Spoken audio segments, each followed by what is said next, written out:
In March of 1943, maintenance logs from Republic Aviation's Farmingdale facility recorded an unusual complaint.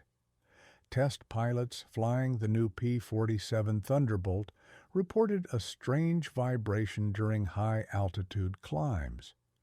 The four-bladed Curtiss electric propeller, they said, felt wrong. Engineers suspected a manufacturing defect. They pulled 3 aircraft from the line and began measurements. What they found should have been a recall notice. Instead, it became one of the war's quietest breakthroughs. The P-47 Thunderbolt was already the heaviest single-engine fighter ever built. At over 7 tons fully loaded, it needed every advantage to compete with lighter German fighters. Its massive radial engine produced 2,500 horsepower, but all that power meant nothing if the propeller couldn't convert it into thrust efficiently. And now, just as production ramped up for the European theater, something appeared fundamentally wrong with the blade design. This is the story of a flaw that wasn't a flaw at all. It's about an engineer named Francis Caldwell who refused to scrap what others called broken. And it's about the hundreds of Allied pilots who came home because someone looked at a mistake and saw possibility instead.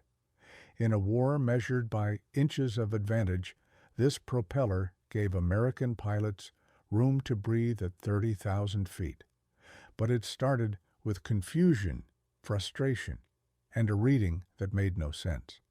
Let's go back to that cold hangar in New York, where the future of the Thunderbolt hung in the balance. The Curtiss electric propeller had been in development since 1941. It used a hydraulic system to adjust blade pitch during flight, allowing pilots to optimize thrust for different speeds and altitudes. On paper, the design was elegant. In practice, early models had been temperamental. Leaks were common. Pitch control motors failed in cold air, but by early '43, most of those issues had been resolved. Production models were supposed to be reliable. Then came the vibration reports. Not dramatic shaking, but a persistent flutter that test pilots noticed above 20,000 feet. Some described it as a hum in the control column. Others said the aircraft felt slightly tail-heavy during steep climbs. Republic's chief test pilot, Lowry Brabham, flew one of the suspect aircraft himself and confirmed the sensation. Something was off. Engineers began systematic tests. They checked engine mounts, control cables, and tail assemblies. Everything measured within tolerance. The vibration remained. Finally, they focused on the propeller itself. Using optical measurement tools, they discovered the blades were not identical. Each blade had a slightly different twist angle near the tip. The variance was small, less than 2 degrees, but it was there. And it was consistent across multiple production batches. Francis Caldwell was 37 years old, a propeller specialist who had worked for Curtiss-Wright before joining Republic as a consultant. He had a reputation for quiet thoroughness. While others debated whether to halt production, Caldwell requested something unusual. He wanted to test the aircraft in actual high-altitude conditions, not just on the ground. He wanted to measure lift, not just vibration. His colleagues thought it was a waste of time. The blades were uneven. That meant inefficiency. It meant wasted energy and potential structural stress. Standard aerodynamic theory said symmetry was essential, but Caldwell had noticed something in the wind tunnel data that didn't match the theory. At certain angles of attack, the uneven blades were producing more lift than they should. He couldn't explain it yet, but he wanted to know why. In April of 1943, Caldwell arranged for a modified P-47 to be fitted with strain gauges on each propeller blade. The aircraft would fly a series of high-altitude climbs while instruments recorded pressure, vibration, and thrust. It was expensive. It delayed production testing, and many engineers thought it would only confirm what they already knew. The propellers were defective. The test flights took place over Long Island Sound. Pilots pushed the Thunderbolt to 30,000 feet, then higher, watching instruments and noting every sensation. The vibration was still present, but something else appeared in the data. At altitudes above 25,000 feet, where air density dropped significantly, the uneven propeller blades were generating approximately 8% more effective thrust than symmetrical blades tested under the same conditions. 8% doesn't sound dramatic, but in aviation, especially in combat, 8% can mean the difference between outclimbing an enemy or getting caught in a dive. It can mean reaching a bomber formation before the FW-190s do. It can mean having enough speed to escape after a gun pass. 8% was enormous. Caldwell reviewed the numbers 3 times. He brought in 2 independent analysts. They all reached the same conclusion.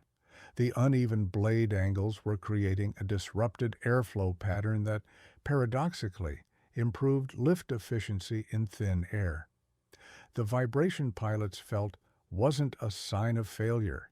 It was a byproduct of a complex aerodynamic interaction that conventional propeller theory hadn't predicted.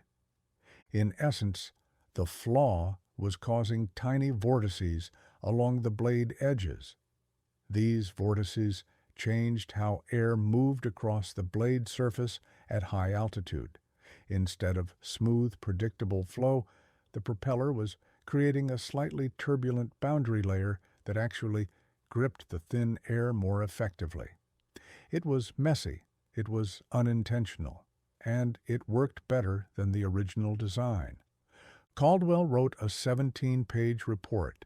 He included wind tunnel photos, thrust curves, and a cautious recommendation.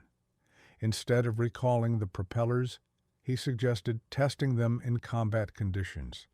Let pilots fly them in Europe. Measure performance in real missions. See if the advantage held. His superiors were skeptical, but the war was intensifying. The 8th Air Force needed every fighter it could get, and the P-47, despite its weight, was proving tough and reliable. If the propellers weren't dangerous, maybe they were good enough. In May, the first production Thunderbolts with the uneven propellers shipped to England. The 56th Fighter Group was one of the first units to receive the P-47 in theater. Based at Horsham Street, Faith in Norfolk, they began operations in April of '43.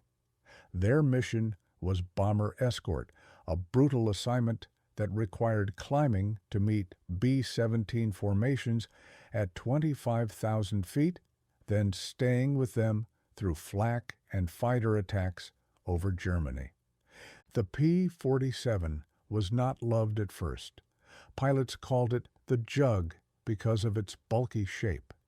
It couldn't turn with a Spitfire. It couldn't climb like a FW-190, but it could dive like a boulder, and it could take damage that would shred lighter fighters. And after a few weeks, some pilots began noticing something else. At high altitude, the Thunderbolt climbed better than expected. Lieutenant Robert Johnson, who would become one of the war's top aces, mentioned it in a letter home that June. He wrote that his aircraft felt stronger above 25,000 feet, like it had reserve power other fighters lacked. He assumed it was the big radial engine. He didn't know about the propeller. Other pilots reported similar experiences. In combat, when German fighters dove away and then tried to climb back to altitude, the P-47 could follow, not quickly, but steadily. And in long chases, that steady climb made the difference.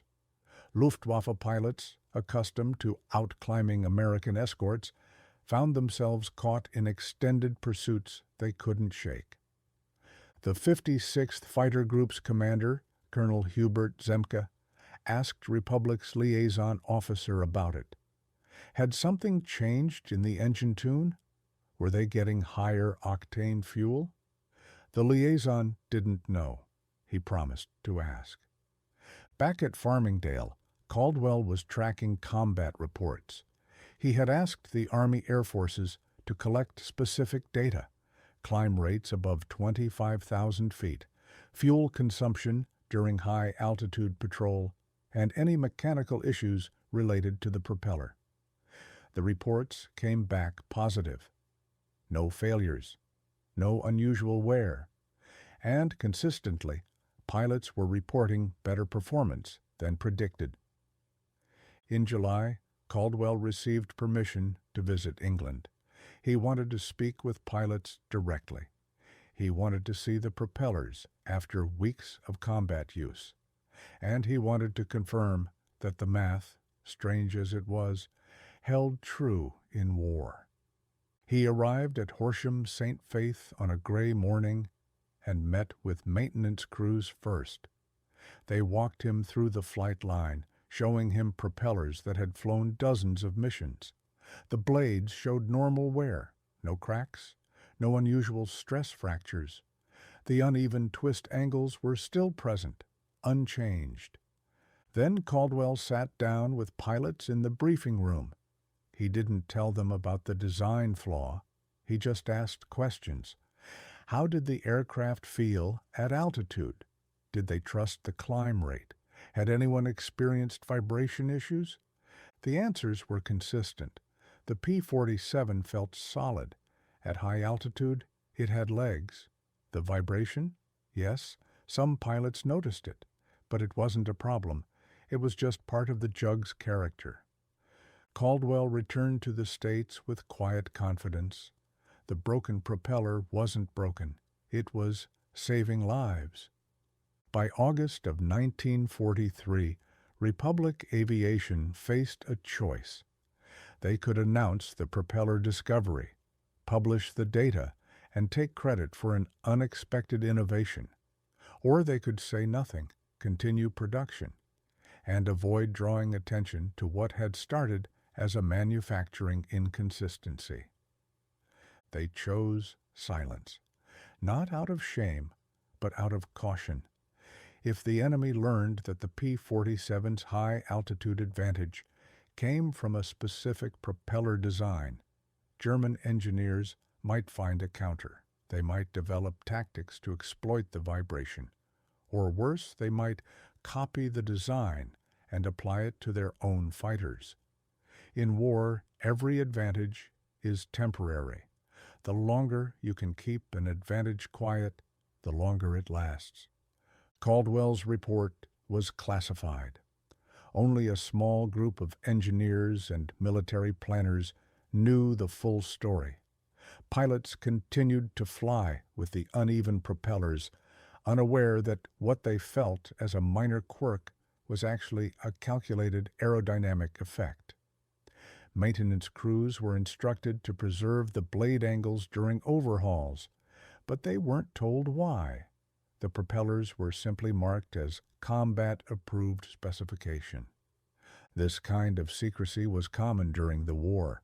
Small technical edges, radar frequencies, fuel mixtures, even gunsight adjustments were often kept from public discussion. The P-47's propeller joined that quiet list. It worked. That was enough. But there was another reason for silence. If Republic announced that a manufacturing flaw had accidentally improved their fighter, it raised uncomfortable questions. How many other flaws had been overlooked? How many aircraft had been grounded or scrapped because they didn't meet perfect specifications. War production was a balance between speed and precision. Sometimes, good enough was better than perfect. Caldwell understood this. He had spent years in aviation, and he knew that theory didn't always predict reality. Wind tunnels were useful, but they couldn't replicate every condition. Math was essential, but it couldn't account for every variable. Sometimes the best discoveries came from accidents, from broken things that turned out to work. In his personal notes, later donated to the Smithsonian, Caldwell wrote a single line that captured his philosophy. "We planned for perfection and stumbled into adequacy. Adequacy won the day." By the end of 43, over 1,500 P-47s with the uneven propellers were in service. They flew from England, North Africa, and the Pacific. They escorted bombers deep into Germany. They strafed railways and airfields. And they brought pilots home.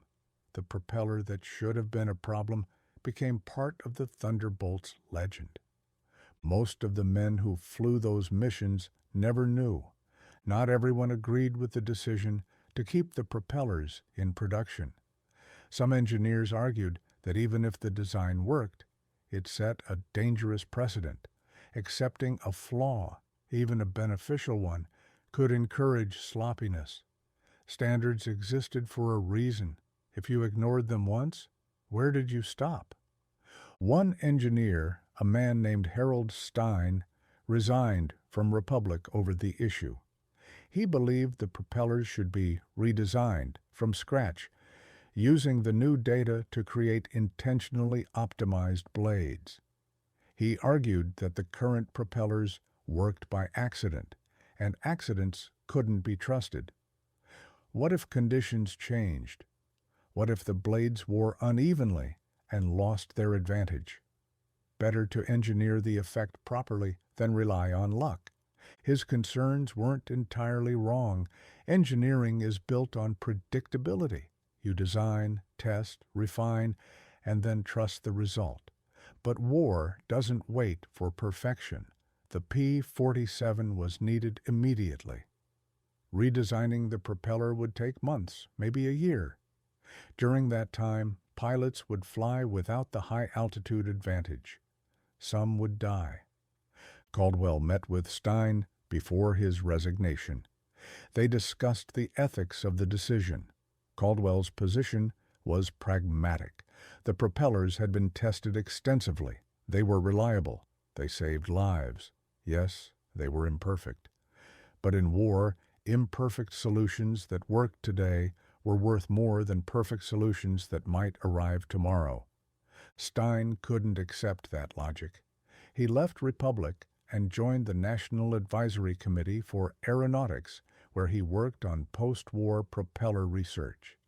After the war, he published a paper analyzing the P-47 propeller effect. He confirmed Caldwell's findings and added mathematical models that explained the vortex behavior in thin air.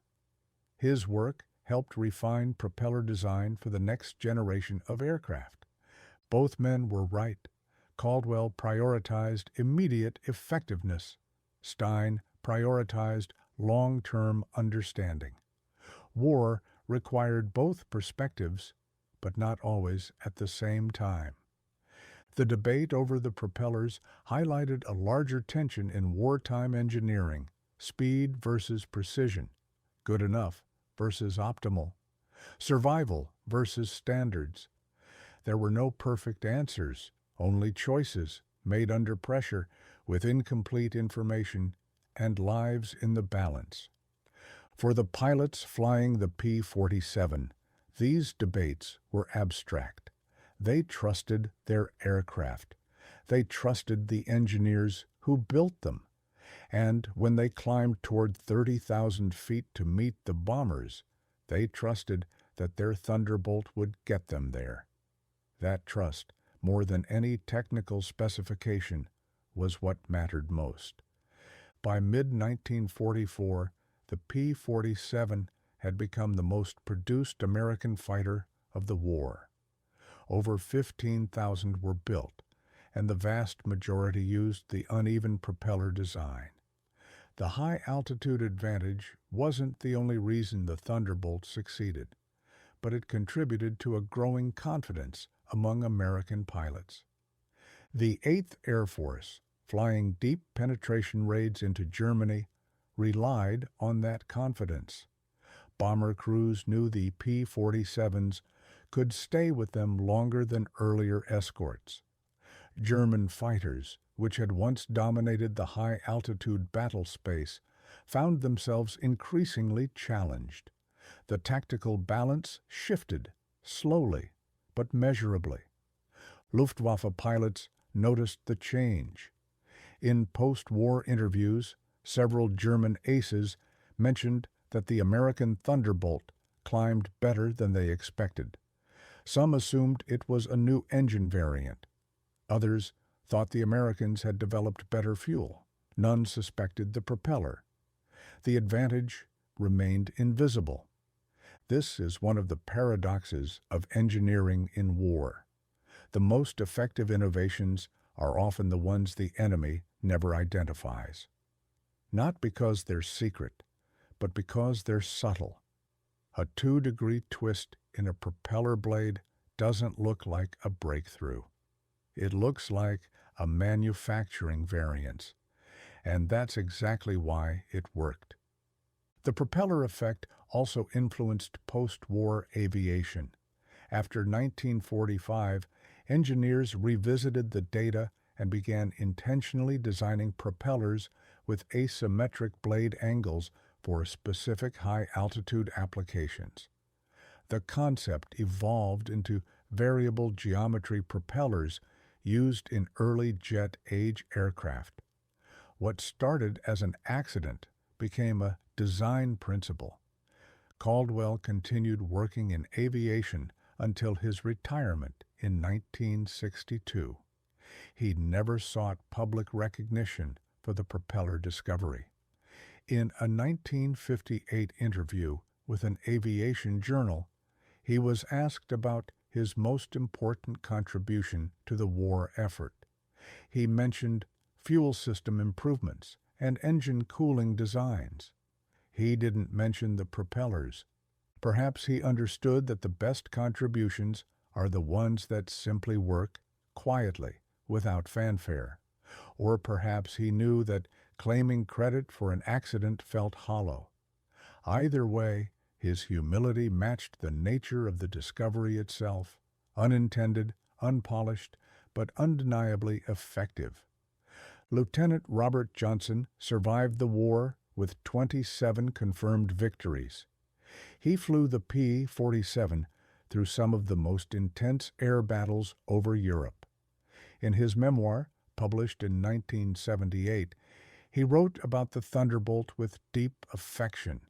He called it a truck, a tank, a flying fortress. He said it brought him home when lighter fighters would have failed. He never mentioned the propeller specifically, but he remembered the climbs, the long, steady pull toward altitude, engines roaring, the aircraft vibrating slightly as it chewed through thin air. He remembered feeling secure at 30,000 feet, knowing his jug could hang with the bombers and still have power to dive or climb if trouble came. Thousands of pilots shared that experience. They flew missions over France, Germany, Italy, and the Pacific. They faced flak, fighters, weather, and mechanical failures, and they trusted their aircraft. That trust wasn't based on technical specifications. It was built through experience, through missions that ended safely, through climbs that didn't falter. Some of those pilots are still with us today, in their 90s, living quiet lives far from the airfields of their youth. Many of us still remember the sound of radial engines overhead, a deep, steady rumble that meant the fighters were coming home. For those men, the P-47 wasn't a collection of engineering choices. It was a companion, a partner, a machine that kept its promises. The propeller that should have been broken played a small role in that partnership. It gave pilots a few extra feet per minute in their climbs. It let them reach altitude a little sooner, stay a little longer, and come home a little more often. In the calculus of war, those small advantages accumulated into survival. This is the quiet truth of engineering. Most innovations aren't dramatic. They're incremental, modest, almost invisible. But when those increments mean a young man sees his family again, they become everything. By the end of World War II, over 15,000 P-47 Thunderbolts had been delivered to Allied air forces. They flew in every theater, escorted thousands of bomber missions, and contributed to the air superiority that made victory possible. The propellers on those aircraft, with their uneven blade angles and persistent vibration, became a footnote in a much larger story. Francis Caldwell passed away in 1971. His obituary mentioned his work in aviation, but didn't detail his specific contributions. The classified reports from Republic Aviation were declassified in the 1980s, and aviation historians began piecing together the propeller story. By then, most of the engineers and test pilots involved had passed on. The full account may never be completely known. What remains is a lesson about humility and adaptation. The best solution isn't always the one you planned. Sometimes it's the one you discover by accident, hidden inside a flaw you were ready to discard. War is chaos, and chaos occasionally produces unexpected grace. For the pilots who flew the P-47, the propeller was just another part of an aircraft they learned to trust. They didn't need to know why it worked. They only needed it to work, and it did. Mission after mission, climb after climb, bringing them home through dangerous skies. In a busy world, thank you for taking a few calm minutes to remember these details. The engineers who questioned their assumptions, the test pilots who flew the uncertain aircraft, the combat pilots who trusted the result, and the machine itself, heavy and loud and imperfect, doing exactly what was needed. If this story moved you, share your thoughts below. Your memories and reflections keep history alive. We're building a quiet corner for those who want to remember the details that mattered, the small moments that added up to survival. This was one whisper from the Second World War. Thank you for listening.